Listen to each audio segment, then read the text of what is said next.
الحمد لله الذي نحمده ونستعينه ونستغفره ونعوذ بالله من شرور أنفسنا ومن سيئات أعمالنا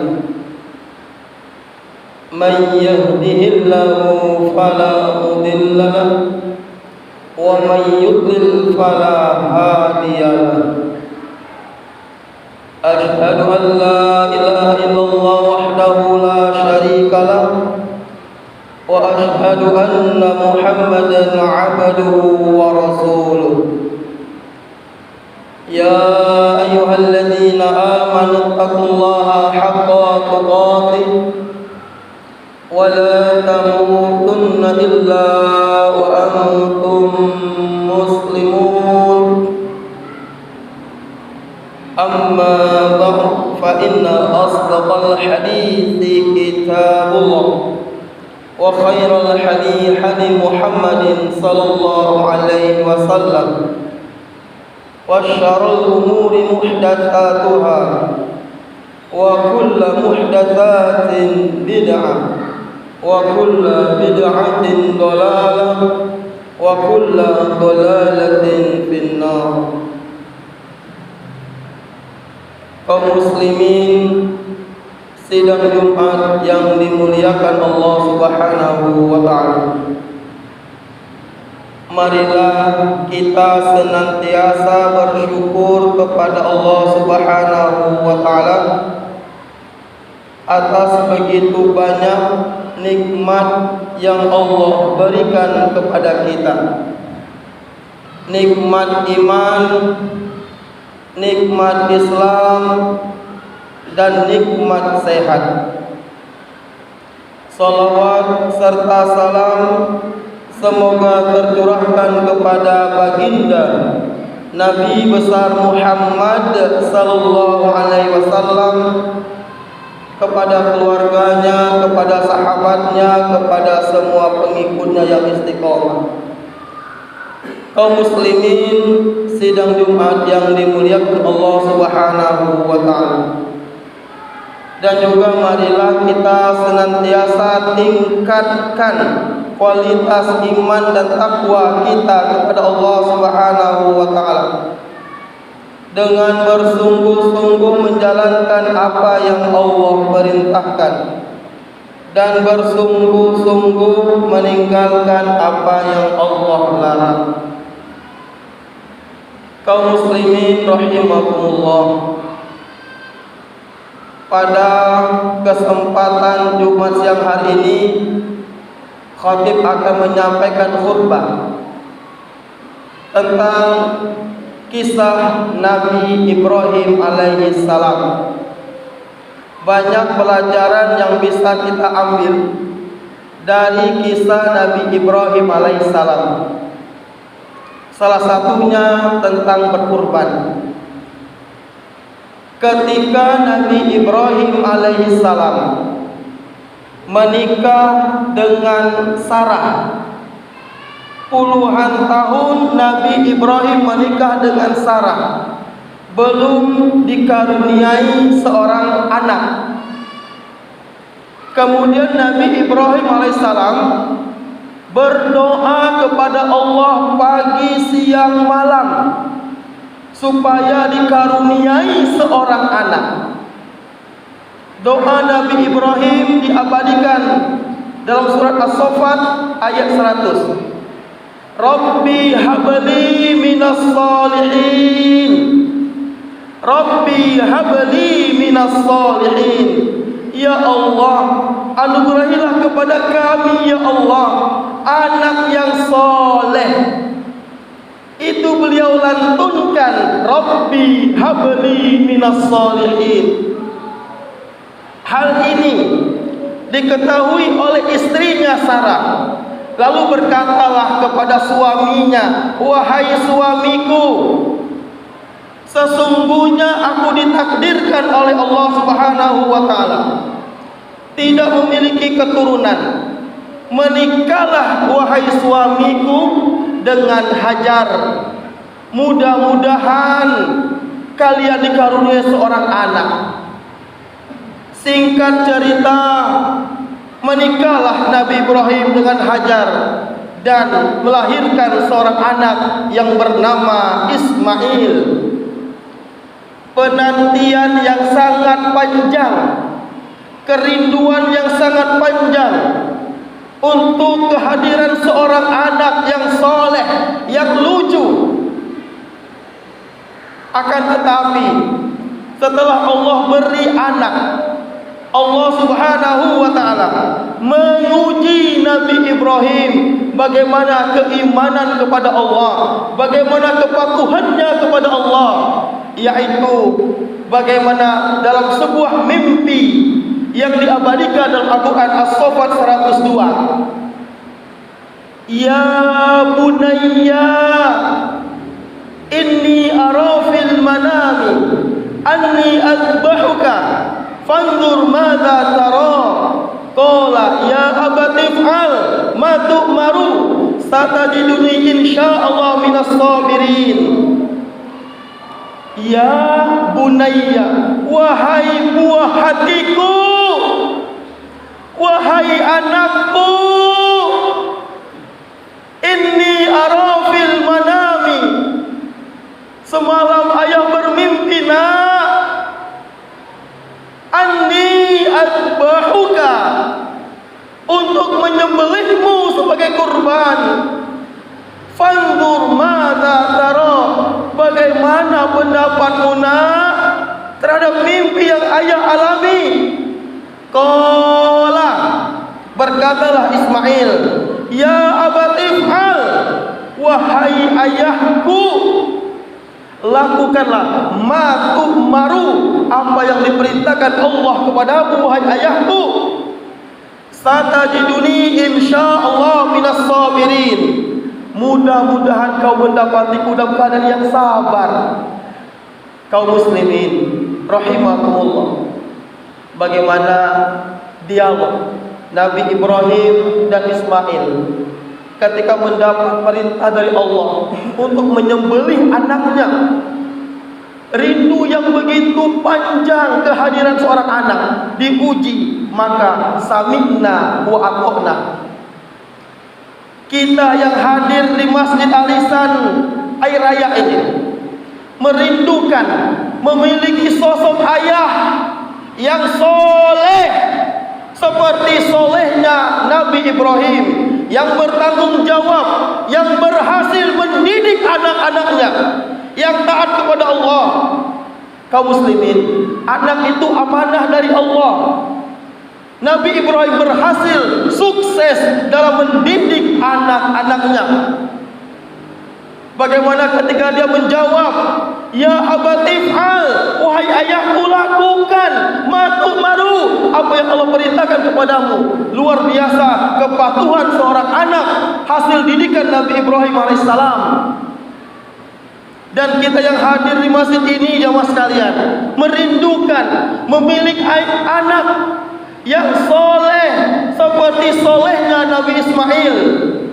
Harta yang paling agung, harta yang paling mulia di sisi Allah Subhanahu wa ta'ala, memiliki anak yang soleh dan soleha.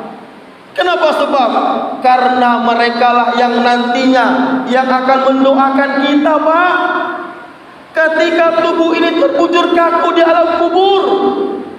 Anak yang soleh dan solehalah yang senantiasa melantunkan doa, Rabbil firli wali walidayya warhamhuma kama rabbayani shaghira.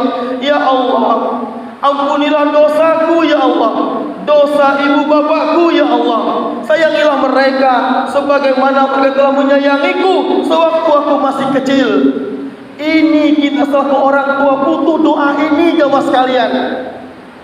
Maka apa yang harus kita lakukan selaku orang tua, selaku ayah, supaya anak kita soleh seperti solehnya Nabi Ismail?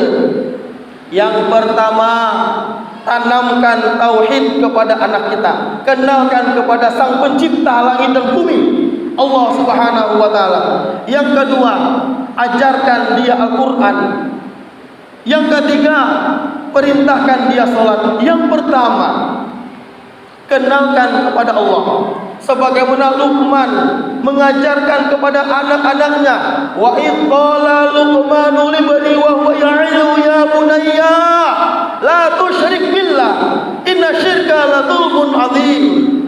Dan tinggal ketika Luqman berkata kepada anaknya, ya bunayya, wahai anakku, la tusyrik billah, jangan menyekutukan Allah. Nah, inna syirka la dzulmun adzim, karena menyekutukan Allah zalim sangat besar. Nak, tanamkan tauhid kepada anak-anak kita. Dan juga bagaimana Yakub menjelang kematian, jemaah sekalian, beliau kumpulkan anak-anaknya ketika itu. Yakub berkata, Al-Baqarah 133, ma ta'buduna min ba'di, abu nak kau sembah namun ayahlah mati. Pesan Yakub, ma ta'buduna min ba'di. Yakub khawatir ketika beliau meninggal dunia, anaknya jauh dari masjid, jauh dari Al-Quran. Itu Yakub khawatirkan, bukan ma ta'kuluna min ba'di, apa nak kau makan, bukan iman, tauhid yang dikhawatirkan orang soleh zaman dahulu.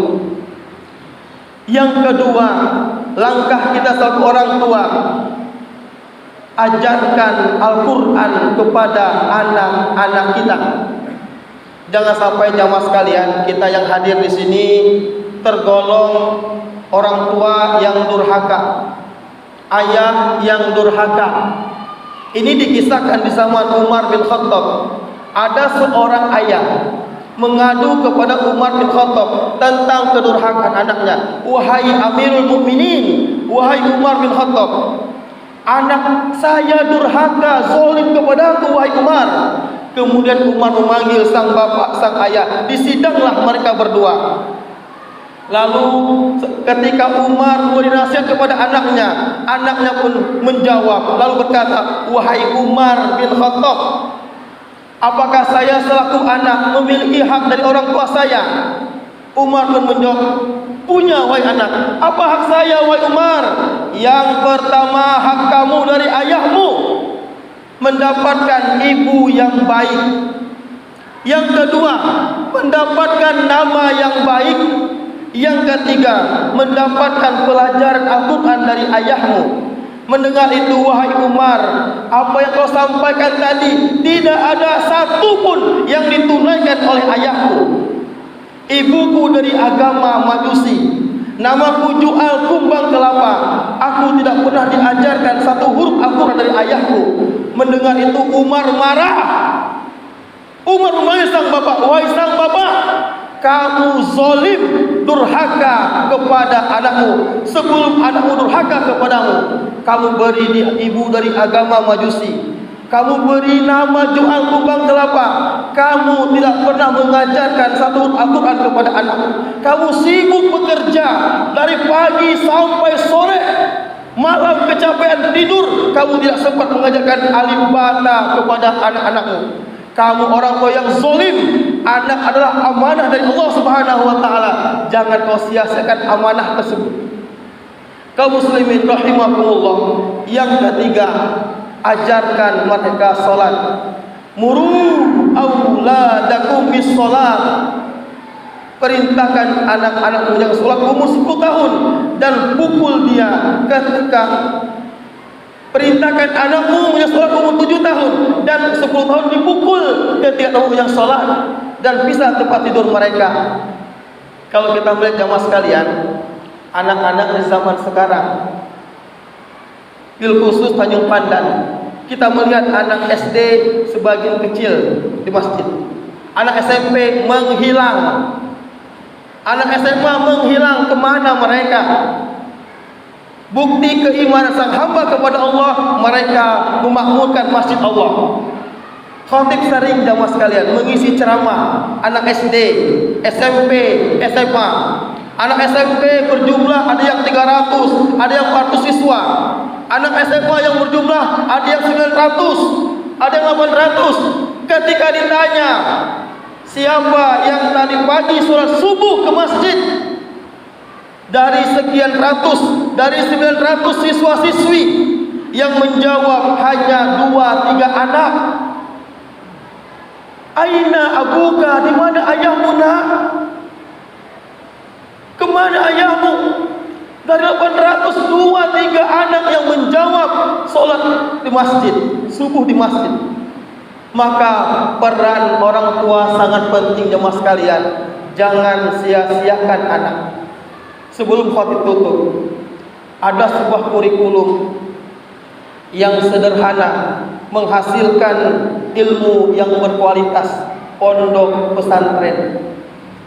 Di pondok pesantren mereka memegang Al-Quran. Tiada hari memegang Al-Quran. Solat mereka tertib, tahajud tidak tertinggal, solat duha tidak tertinggal. Mereka belajar Al-Quran, belajar bahasa Arab, menghafal hadis. Tidak sempat mereka memegang HP, bahkan tidak dibolehkan memegang HP. Mereka disibukkan membaca Quran dengan harapan ketika meninggal dunia, mereka yang menjadi imam salat jenazah kita nanti, yang mendoakan kita, Rabbighfirli, Rabbighfirli. Wahai sang ayah, kita semua ayah yang hadir di sini memiliki anak, itu adalah amal dari Allah Subhanahu wa taala. Coba lihat jemaah sekalian, kita jujur ketika mereka di rumah, apa yang mereka pegang? HP. Mereka dari pagi sampai malam memegang HP, bermain game online, FF, Mobile Legends, itu yang mereka sibukkan. Mereka tidak sempat sholat, tidak sempat TPA, mereka sibuk. Kita tidak kuat mendidik anak-anak kita. Jangan sampai Allah pertanyakan kita orang tua yang zalim dan durhaka. Titipkan di tempat pendidikan Islam, pondok pesantren. Itulah rasa cinta kita kepada anak kita, cucu kita, yang akan senantiasa mendoakan kita jemaah sekalian ketika tubuh ini terwujud kaku di alam kubur. Barakallahu li wa lakum fastaghfiruh innahu wal ghafur